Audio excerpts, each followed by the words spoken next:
Picture this. Me, Jack, son of the president. You'd think that's all sunshine and rainbows, right? But when your dad has more Twitter followers than the entire population of Sweden, and he's pushing you to follow in his political footsteps, it gets a little intense. And then there's Samantha, my wife, who's got an obsession for politics that rivals a Twilight's fan obsession with Team Edward. One evening, Samantha strides into the room, looking like she's about to declare war. Or worse, announce that she's starting a gluten-free diet. No bread? I mean, what kind of life is that? Jack, she says with a determined look in her eyes that says she's not here to talk about Netflix's latest crime documentary. Samantha, I respond, feigning ignorance as I pretend to be engrossed in my copy of How to Avoid Politics for Dummies. Jack, it's time you reconsidered, she announces, with the conviction of a lawyer presenting her closing argument. Reconsidered what? I ask, though I already have an inkling of what's coming next. It's a tune she's been playing since I first said, I do. Your position in your father's campaign, she replies, her eyes lighting up with the prospect of power like a kid in a candy store. I sigh, the sound echoing of despair of 1,000 introverts forced into social events. Sam, we've been over this. I don't want to live in the limelight. Jack, think about all the good you do, she persists, her voice softening as she tries to pull at my heartstrings. It almost works. But then I remember that I value my sanity way more than political power. As I watch her dream of my potential political career, I can't help but see a reflection of my father's ambition in her eyes. A cold shiver runs down my spine at the thought, but I dismiss it, blaming it on the winter chill. Later that night, I stumble upon a Reddit post titled, President's Patrol Deal, Profit or Plunder? Huh, that's new. I squint at the screen, reading through the post. The accusations, the rumors, they're all there, in neon green text against the dark mode background of my screen. It's a punch in the gut. I lean back, digesting the implication. Then, in walks Samantha, radiant as ever. Hey, babe, she sings, her eyes shining brighter than her polished diamond pendant. Samantha, I acknowledge, turning to give her my attention. What brings you here? Just came to check on you. I had the most amazing conversation with your father today. I raised an eyebrow. Really? And what was it about? Oh, just politics, you know. She waves it off, as if discussing politics with my presidential dad is as casual as talking about the weather. Politics, huh? I question, my voice dipped in skepticism. Did you discuss any, deals by any chance? She blinks, her smile faltering for a fraction of a second before it's back in place. Well, maybe some. Why do you ask? No reason, I reply. Something isn't right. The next day, my heart pounded as I woke up from the nightmare. Samantha, my wife, Dad, the all-powerful president, and an endless desert with a massive oil tank. Samantha's laughter pierced the stillness of my dream, a haunting sound that rang in my ears. Ridiculous, I told myself, shaking my head to dispel the fragments of the dream. This was crazy. It had to be. As I walked into the kitchen, Samantha and Dad sat across the table, heads bent together in close conversation. They stopped abruptly when they saw me, a guilty silence enveloping the room. I grunted a morning and went for the coffee machine. Samantha shot me a dazzling smile. Good morning, sweetheart. Her eyes hinted something hidden beneath that cheery facade. Before I could dig deeper into that mystery, Samantha began speaking excitedly about the latest oil deal.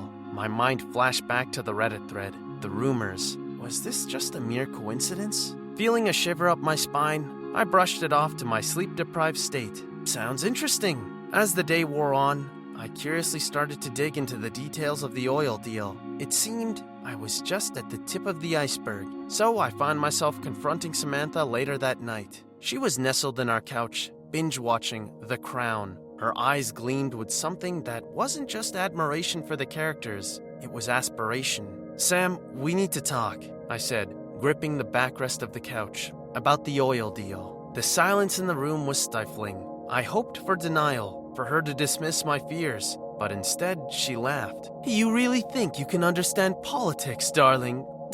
She smirked, her tone dripping with condescension. Why don't you stick to what you do best? Staying away from it? Her words were like a slap, cold and hard. The woman I fell in love with was being replaced by this ambitious, ruthless stranger. What was worse, she was in cahoots with my dad, the same dad I shared laughs, secrets, and heartbreaks with. Betrayal never tasted so bitter. Unable to sleep, I found myself diving into the abyss of Reddit threads, Twitter debates, and news articles, trying to piece together the puzzle. Each piece was a step closer to the horrifying truth. Samantha and Dad, together in ways more than one. The signs were all there. It wasn't just the oil deal, it was an affair. It's 3 in the morning when Samantha's phone lights up. "You up?" it reads, a text from my father.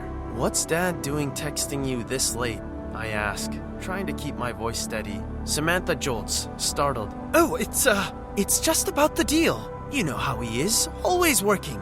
I nod, though my guts twist in knots. "Right, the deal," I echo, the words tasting sour. Days later, I find myself in the living room while Samantha slips into Dad's study. The door's slightly ajar. Samantha's laughter floats out, a sound that once belonged to our shared mornings, our shared nights. "Evie, you're hilarious," she giggles. My heart squeezes. Dad's voice, tender and warm, replies, "Only for you, Samantha." The laugh dies on my lips, and I'm left staring at the closed door. I can't shake the image of them together, their bodies a silhouette against the faint glow of the desk lamp. In this moment, I can't escape the parallels. My own father, my wife, wrapped in an affair as deceptive as a political scandal, and me, in the middle, betrayed and heartbroken. One evening, I catch a fragment of their hushed conversation as I pass by the study. "I've told you, Samantha, Jack won't suspect a thing." Dad's voice sounds low, confident. Samantha's voice follows, less certain. "But if he does, we need a contingency plan." Contingency plan? The phrase plays over and over in my mind. My gut churns. I see them whispering more often, sharing secretive smiles and quiet words. Every glance they share, every hushed conversation, it's all a needle and a thread, stitching a tapestry of betrayal before my very eyes. One evening, I overhear them in the study again, their voices drifting through the slightly ajar door. "Have you spoken with Petrocorp?" My father's voice low and eager. Samantha's voice is quiet, yet full of calculated ambition. "Yes, they're ready to go ahead. The papers will be out tomorrow morning. The name on the contract? It'll be Jack's." My blood runs cold. I feel my heart slam against my ribcage, a wild, fearful animal trying to escape. Samantha and my father are plotting against me. They're using me as their scapegoat. But I need to be smart. But the final straw? It's a note, scribbled in Samantha's handwriting. A quick message to my father confirming the date that they would make their move. I stand there, staring at that damning piece of paper. Betrayed, backstabbed, but not defeated. Not yet. They want to make me the villain? Fine, but I'll bring them down with me. The day finally arrives. The day they've planned to throw me under the bus. As the dawn breaks, a sense of grim determination settles over me. It's time to make my move. The phone rings, interrupting my thoughts. It's Bill, a close friend and the leading anchor at CNN. "Jack, you're on the news. Petrocorp. They're saying you're the main investor in the shady petrol deal." He sounds as baffled as I felt when I discovered their plot. I find myself laughing, a harsh, bitter sound. "Bill, I need you to get me on the air. Tonight." Bill falls silent on the other end of the line. That's big, Jack. What's going on?" "Tonight, Bill," I repeat, my voice hard. "Can you do it?" There's a pause, then Bill's reply. "Yeah, Jack, I'll get you on." As the clock ticks down, I find myself alone with my thoughts. My mind wanders to my mother. She'd always been the moral compass of our family. If she were here, she'd be horrified, hurt. Yet I can't help but feel a twinge of satisfaction, knowing that I'd soon bring their deceit to light. Finally, it's time. I'm ushered into the CNN studio, the bright lights making me squint. As the cameras roll, I take a deep breath and start.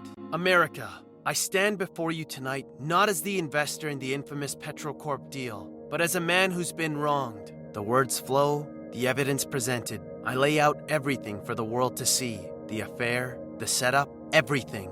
I bear it all. The pain, the betrayal, the shock. As I conclude, I can feel a weight lifting off of me. I ended with a promise. Justice will prevail. Post-broadcast, I found myself flooded with messages. Shock, support, outrage. I was no longer just the president's son or Samantha's husband.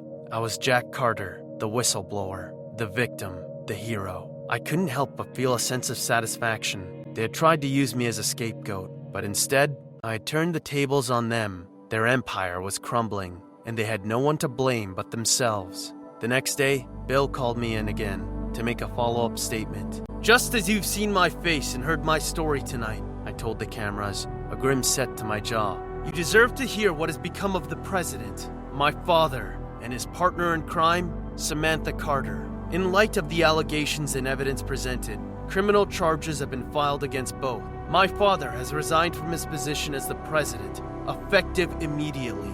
He will be facing a trial, as will Samantha.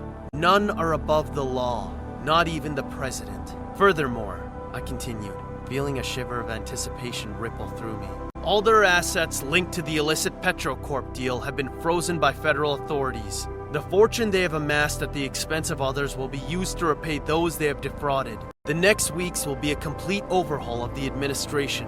A new president will be chosen, one who will hopefully restore the faith of the American people in the office." After all that's transpired, I can't help but feel a sense of poetic justice. They tried to cast me as the villain in their sordid play, but in the end, they are the ones facing the consequences of their actions. Where is Samantha now, you might ask? Well, she's been taken into custody and is currently awaiting trial. She can no longer hide behind her smiles and charm. As for my father, the former president, he was also taken into custody, and his disgrace is public and complete. I looked directly into the camera, my voice unyielding as I concluded. "No more secrets, no more lies. We face a new dawn today, a chance to rebuild and cleanse our society of such corruption.